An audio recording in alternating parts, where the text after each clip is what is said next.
While Moscow asserts that its military actions are directed at ISIL, the vast majority of Russian airstrikes are targeted in areas where the Assad regime has lost territory to forces led by the moderate opposition, Hama, Homs, Aleppo, and Idlib.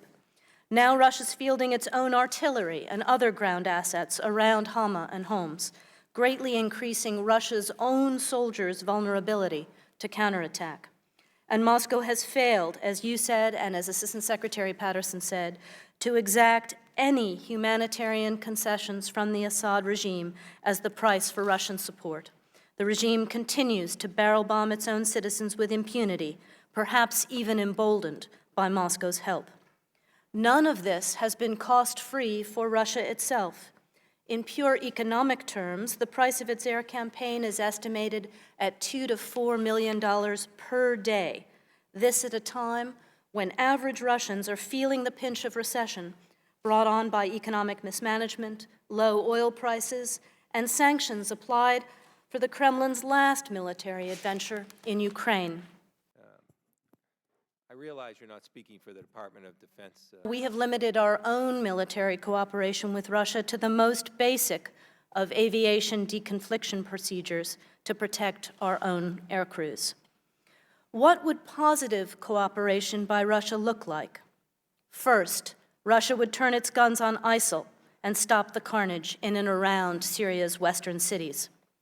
As the price of its support, Moscow would insist that Assad ground the helicopters and planes that he's using to barrel bomb innocents on a daily basis.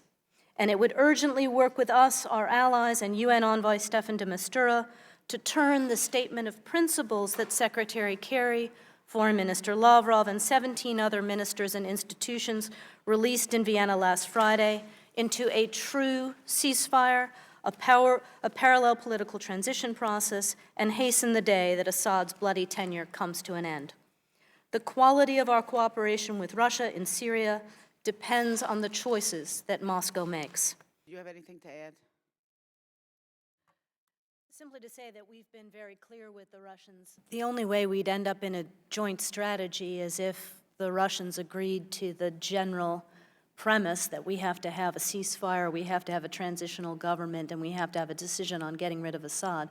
That's what the Secretary's been working on. In the meantime, we're working on ISIS, and they're working in a different part of Syria to defend Assad. So I don't see working together militarily unless and until it's all efforts on a transition